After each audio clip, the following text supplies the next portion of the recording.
Welcome to another lesson of the Inspired Teacher.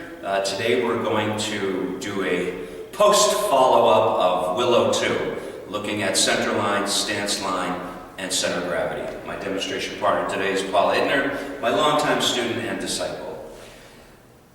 Up to this point, if you've been following these lessons, I've actually given you a lot of information. There's a lot of material about how to attack the weak point of the stance, how to locate the center of gravity, stay on it, and push it there, center line, center of gravity. You want to now apply that to all your two-person training. If you start looking at it, it's all right there, right in front of you.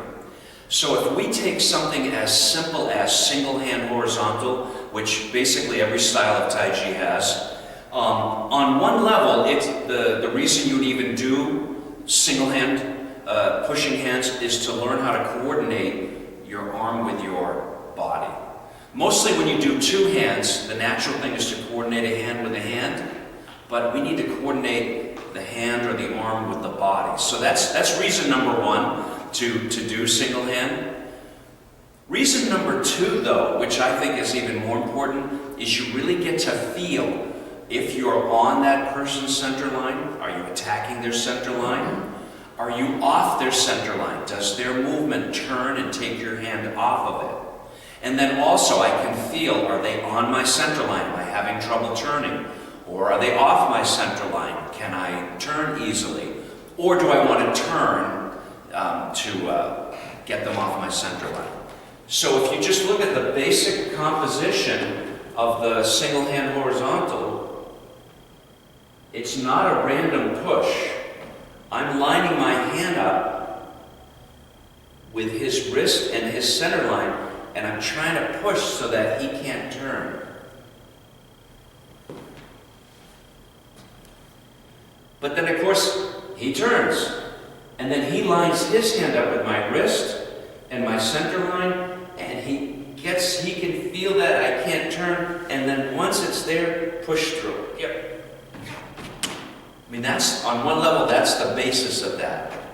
So as we are doing this method, we want to feel. Am I on his center line? Oh, no, I'm off. Is he on my center line? No, now he's off.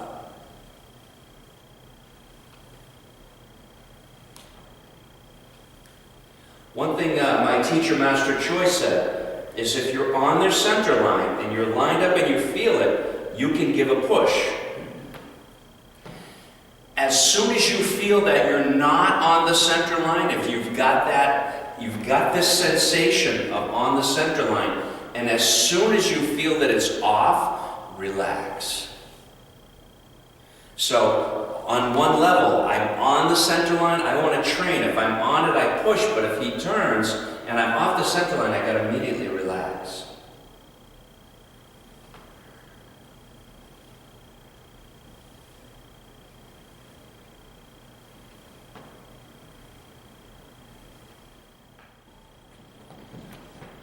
Now, once I can feel whether he's on my center line or not, it's going to open up a whole bunch of techniques. So if he's pushing right on my center line, collapsing that, I take him off. Okay. If after his circle he goes wide, and I can feel it's not on my center line, I can fold and do elbow. And be careful of doing this at home. Don't elbow anybody in the heart full power. It's going to wreck their day. But as far as a technique, it's a fantastic technique. So if he is not being on the center, he's coming around, I don't have to go back. I can just fold and elbow.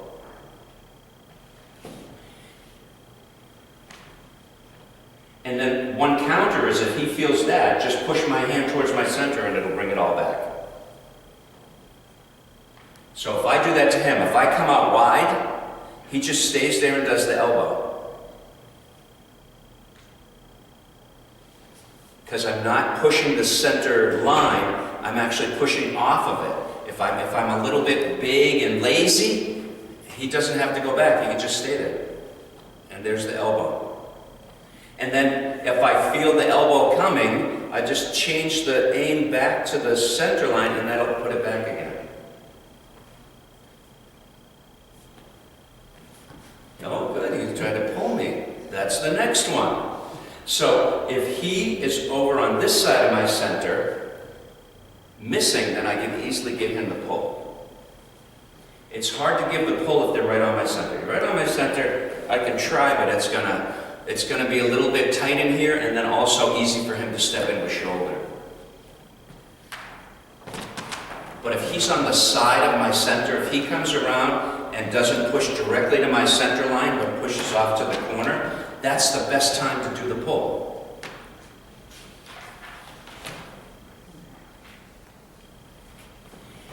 And then there's all kinds of techniques that we can explore with single hand, which I'm going to do a video on a single hand etude.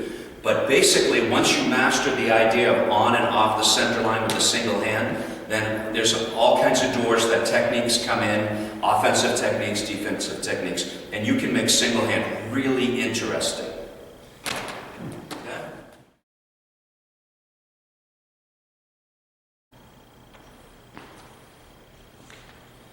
So now with my training partner Margot, I'm going to show you an idea of how to apply center line, center of gravity stance line with the professor's 4 directions. So if we start out with push, technically her center line is in between my hands, and I'm using her arm like a clothesline. That's technically what I'm doing with push. I'm trying to get it so that she can't turn, and then I can give the push. I'm trying to like get that center line caught in between there. Well, the answer to that is roll back. Roll back. One definition of roll back is when you have 2 of my hands on one side of your center line. So, you got to break the habit of thinking that this or this is the only way to do roll back. Just like you have to break the habit that this is the only way to do ward off. We have 8 Tai Chi energies. There's 2 of them are purely defensive. So roll back is having 2 hands on one side of the center line. Split is having a hand on either side of the center line. So technically, whatever you want to call the thing is that she's doing, she's going to turn and get both my hands on one side of the center line. Now, the press, that is a weak line. That's a weak direction. But my technique's a little bit weak. Because I got to turn, I got to use the Tai Chi on a plane, and I can do it. If we're just doing the method, we're just doing the method.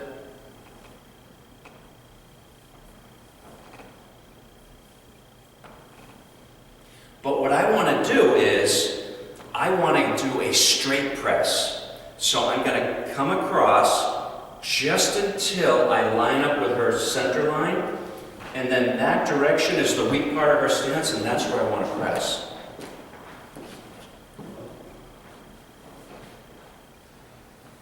So I push, she's going to get both my hands on this side of her center line.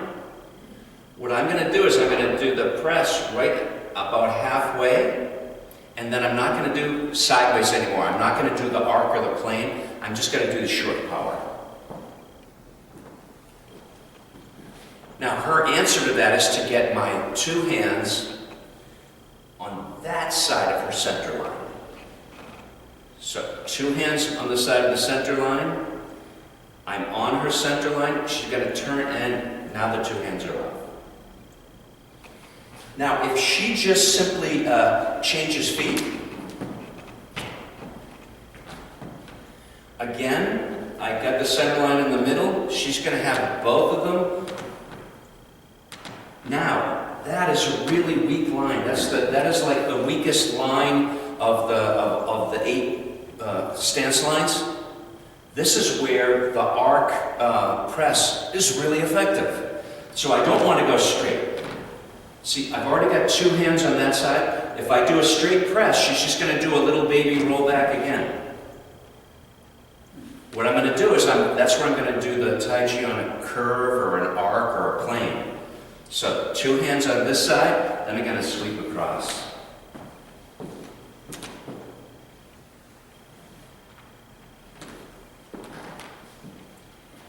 Now, depending on how long our arms are, how aggressive or whatever, if I'm not too far in, she's just going to turn and let it go.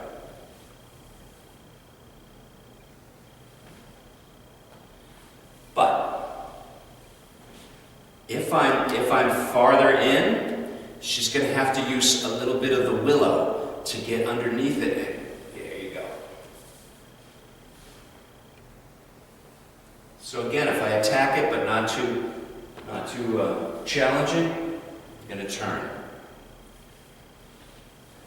This is one way she's going to actually protect her center line by making me go up and over it.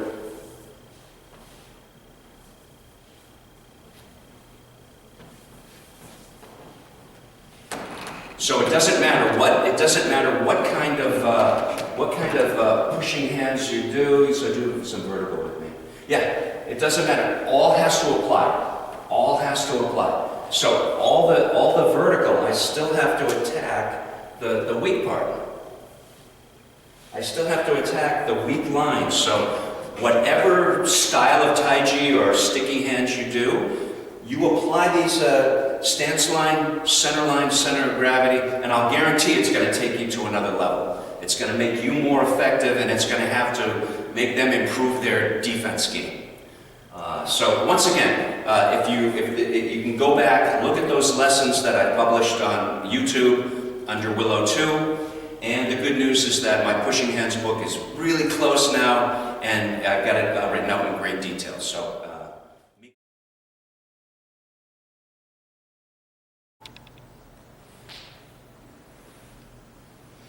So now we're going to take a look at that stance line, center of gravity with Yang's Dalu. So Fred and Margot, demonstration partners, are going to show that to you. So the movements are actually constructed along those lines. So first movement, go ahead. Pull off the center line. The shoulder stroke. If she doesn't move, you can see the shoulder stroke is coming right through the middle of that horse stance. Again. But then in the Dalu, when the shoulder stroke comes up the middle, she's going to turn. Now, the split. Block. Now, there's two reasons why the next movement is going to go in that direction. One is that's the force of that palm. But the other reason is that's the weak point of the stance. So if Fred gives her a little pull, you'll see her stance can't resist. Unless, if you pull into the root, you pull into the leg, you pull into one of the strong lines, the pull is much less effective. But if you pull on the weak line, it's really effective.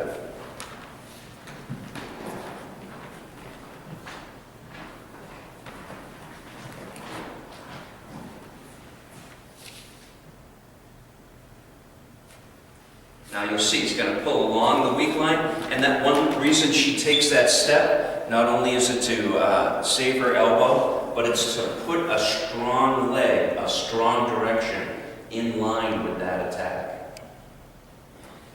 And that shoulder, again, is going to come up the middle. So if Fred doesn't move, you'll see the reason going to that corner is to cut the shoulder, the horse stance right in half with the shoulder.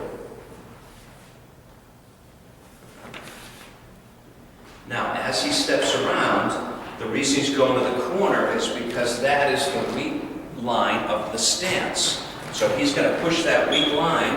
He's going to go.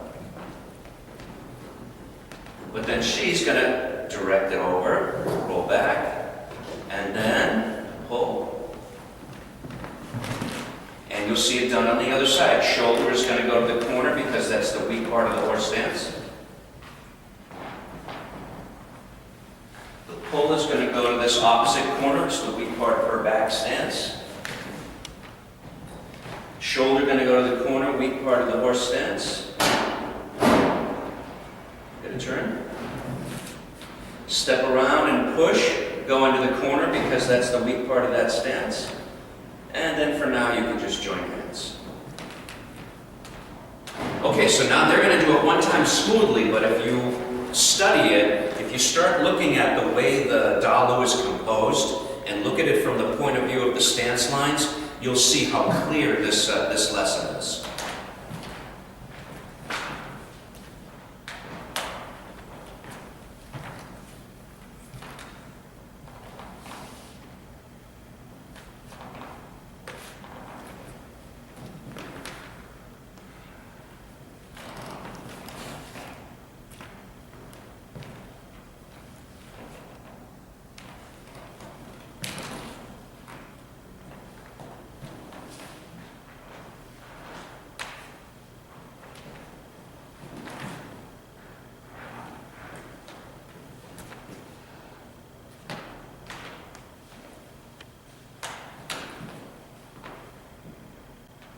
You know, you can see the shoulder stroke. Not only is it going to the weak line of the horse stance, it's going right through the center line. And the way to protect your center line is to shift or turn. You see that really clearly. One more time.